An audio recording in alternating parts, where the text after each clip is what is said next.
You wake up before the sun. Not because an alarm told you to, but because the body simply will not let you sleep through the only cool hours of the day. There is no coffee waiting, no phone to check, no four walls holding back the heat that is coming.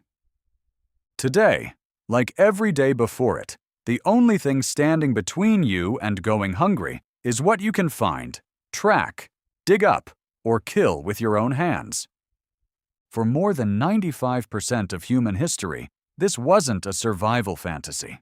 It was Tuesday. For roughly 300,000 years, this was simply what being a person meant. So why does the thought of doing it for even one day feel almost impossible now? In 1963, a young anthropologist named Richard Lee traveled into the Kalahari Desert to live among the Jew/Huansi, a community often called the Kung. He wanted to measure something nobody had bothered to measure before: exactly how many hours foraging actually took. Foraging just means the daily work of finding food in the wild, whether by gathering plants or hunting animals. His numbers stunned the field. Adults spent roughly 15 to 20 hours a week on food-related work. That's about half the hours of a modern full-time job. The rest of the time went to resting in the shade, repairing tools, visiting relatives, and doing very little at all. Decades later, anthropologist James Sussman returned to those same communities. The world around them had changed enormously. The basic rhythm he found underneath it, forage, rest, socialize, had barely moved. So if hunter-gatherers worked fewer hours than you do this week, why does spending even one day in their world sound terrifying? Because the hours worked were never the hard part. The skill packed inside those hours was. So let's reconstruct what one of those hours actually looked like. Imagine you spot a faint impression in the sand, half erased by wind. To you, it's nothing. To a trained tracker, it's a sentence written by an animal that walked through hours earlier. Researcher Louis Liebenberg, who spent years studying sand trackers in southern Africa, documented something remarkable. Skilled trackers could read not just what animal had passed, but its size, its mood, how recently it had eaten, and roughly how far ahead it now was, all from a few disturbed grains of sand. This skill feeds directly into something called persistence hunting, running an animal down over hours, sometimes through the worst heat of midday, until exhaustion succeeds where speed alone never could. Humans can't outsprint a kudu.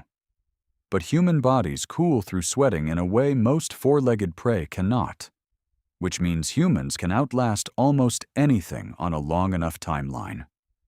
Could you read those tracks? Could you tell a healthy print from a wounded one at a glance, mid-jog, under a punishing sun? Most people alive today could not.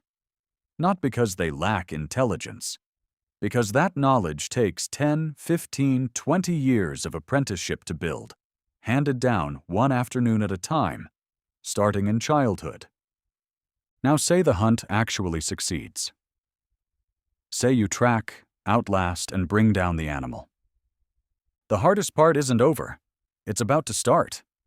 Because in most forager societies, the kill is the easy half. What happens next decides whether you survive the lean months ahead.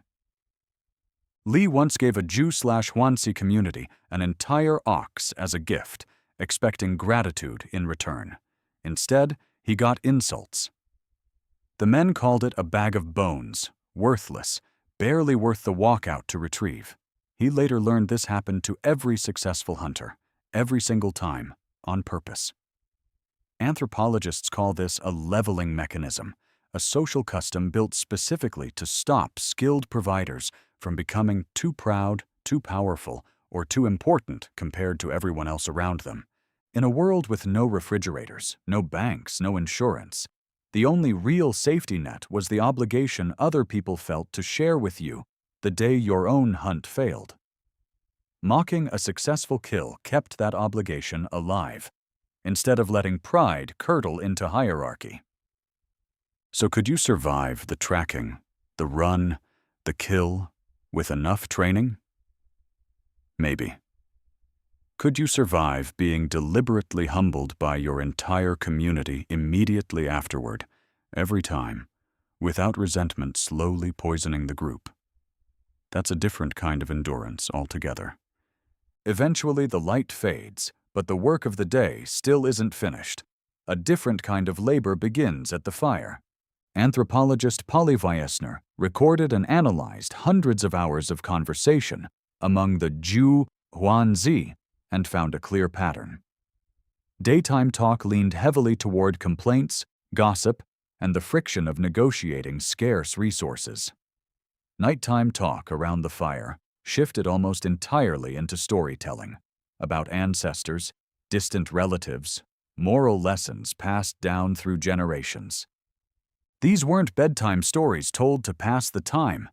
They reinforced the shared customs and the social map everyone needed to keep cooperation alive without writing a single word of it down. Could you sit at that fire after a brutal day and perform the quiet social labor of storytelling that holds 40 people together, relying purely on memory, voice, and presence? Here's the part almost nobody expects walking into this. The instinct is to assume failure would come from raw, physical brutality. Too hot, too dangerous, too exhausting to keep up with. But the evidence points somewhere else entirely. Skeletal comparisons between foragers and early farmers consistently show forager remains were often healthier and less marked by chronic disease, despite logging fewer total work hours. Their bones tend to reflect sustained, varied mobility rather than the repetitive strain and joint damage common in many early farming populations. This was never primarily a body problem. It's a knowledge and trust problem. You wouldn't last a day, not because your muscles would give out by noon, but because you are missing 20 years of inherited tracking knowledge, hundreds of memorized plant identifications, the social fluency to absorb mockery without retaliating, and an entire surrounding network of people who have spent their whole lives building trust with you specifically. That's the uncomfortable mirror this holds up to modern life. Independence gets treated like the ultimate personal achievement now. Do it yourself. Rely on no one. Need nothing from anybody. For most of human history, that exact mindset would have gotten you killed within a single season. Survival was never an individual sport. It was a deeply collaborative skill, layered with decades of shared knowledge and constant social maintenance, the human equivalent of an immune system distributed across an entire group instead of stored inside one person. So the next time a productivity video promises to make you fully self-sufficient, it might be worth asking what your ancestors actually needed just to survive a single ordinary day, and how much of it could ever be done entirely alone. You wake up before the sun. Not because the modern world demands it, but because, underneath all the comfort layered on top, the truth your ancestors carried in their bones never really left. You were never built to make it through a single day alone. You were built to make it through thousands of them, together.